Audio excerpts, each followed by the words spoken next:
পশ্চিমী দেশগুলি থেকে কি কি জিনিস আমাদের নেওয়া উচিত? এমনটা কি যে পুরোটাই নেওয়া উচিত? যেরকম আমরা জেনে এসেছি, শিখে এসেছি, পড়ে এসেছি, আমাদের বইগুলিতে লেখা আছে, সামাজিক স্তরেও যেগুলি চলে, তো পুরোটাই কি নেওয়া উচিত, নাকি কিছু কিছু জিনিস বুঝে শুনে দেখে পরীক্ষা করে নেওয়া উচিত? তো এর উত্তরে একটাই কথা বলবো, সব কিছু নেওয়া কোনো মতেই যায় না। আমরা একটি সভ্যতা, আমাদের নিজস্বতা আছে। সেই নিজস্বতা থেকে যদি বেরিয়ে যাই তাহলে পুরোটাই ধ্বংস হয়ে যাবে। তো সেটা করা যায় না। পরাধীন থাকা অবস্থায় সেটাই আমাদের শেখানো হয়েছিল। সময় এসে গেছে সেগুলির থেকে পুনরায় নিজেদের জায়গায় ফিরে যাওয়া। সেটাতে আসবো, অনেক কথা হবে তা নিয়ে তোমাদের সাথে। আপাতত এটুকু বলা চলে যে পশ্চিমী দেশগুলি থেকে যেসব জিনিসের শিক্ষা নেওয়া উচিত তার অন্যতম অতি অবশ্যই প্রযুক্তি। হ্যাঁ, যে কোনো রকমের প্রযুক্তি, কৃত্রিম বুদ্ধিমত্তা হোক বা গাড়ি বানানো, ইউরোপ থেকে হোক বা আমেরিকা, যে কোনো জায়গা থেকে হোক, পশ্চিমী দেশের বলা যায় উপহার সারা বিশ্বকে প্রযুক্তি। প্রযুক্তিগত পশ্চিমী দেশগুলি অনেকটাই এগিয়ে, যদি সত্যি কথা বলতে হয় পুরোটাই এগিয়ে। আমরা অতটা এগোতে পারিনি। অবশ্যই তার কারণ পরাধীনতা, রাজ ওরা আমাদের ওপর করেছে। তো যেই সময় জুড়ে রাজ করেছে, যেরকম ইংরেজরা আমাদের ওপর রাজ করেছে 200 বছর, সেই 200 বছর ধরে ওরা নিজেদের মতন করে এগিয়েছে। প্রযুক্তিগত ওরা অনেকটাই এগিয়েছে, সেটা অস্বীকার করার কোনো জায়গা নেই। এবং আমরা পিছিয়ে গেছি। ওরা এটাও চেষ্টা পূর্ণরূপে করেছে যাতে আমরা পিছিয়েই পড়ে থাকি। তবে আমাদের সময় এসে গেছে আমাদের বুদ্ধি প্রয়োগ করে এবার ওদের থেকে সেই সব জিনিস শিখে নেওয়া যেটা না শিখলে আমরা এগোতে পারবো না। এবং তারই এক গুরুত্বপূর্ণ জিনিস প্রযুক্তি। তো বন্ধুরা, তোমরা ইউটিউবে, ফেসবুকে, টুইটারে, মানে এক্সে, ইনস্টাগ্রামে, যেখানেই হোক না কেন প্রযুক্তিগত যা কিছু পাবে, যেরকম জিনিস পাবে যা মার্কিন বা ইউরোপীয়, নিয়ে নেবে।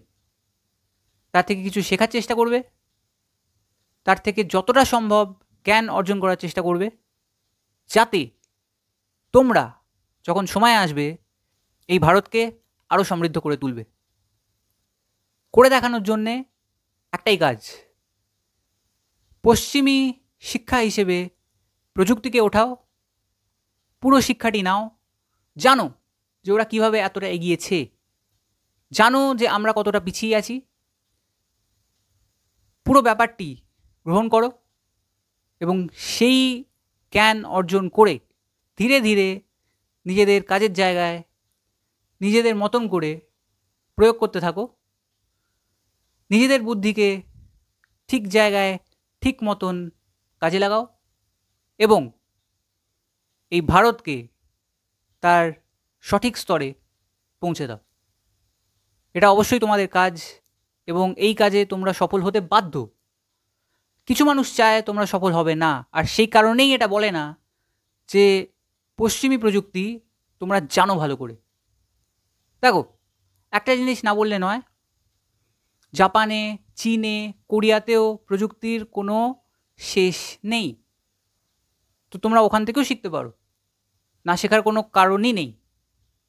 কিন্তু সহজেই সব কিছু তোমাদের হাতের কাছে পাবে না, কিন্তু পশ্চিমী প্রযুক্তি তোমরা অবশ্যই পাবে। তাই এগুলো থেকে নিজেদেরকে বঞ্চিত করো না, শিখে নাও, পুরোটা শিখে নাও, পুরোটা জেনে নাও।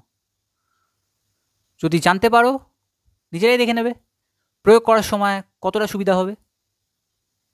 আর একটা বিষয়, যদি তোমরা এটা ভেবে থাকো যে আরে এটা তো টুকলি করা হলো, নিজস্বতা কোথা থেকে বেরোলো, তাহলে একটাই কথা বলবো, যখন তুমি জানো এবং যখন তুমি বুঝছো যে কোনো একটি বিষয়ে তুমি পিছিয়ে আছো, তখন এগুলিকে টুকলি হিসেবে নিও না।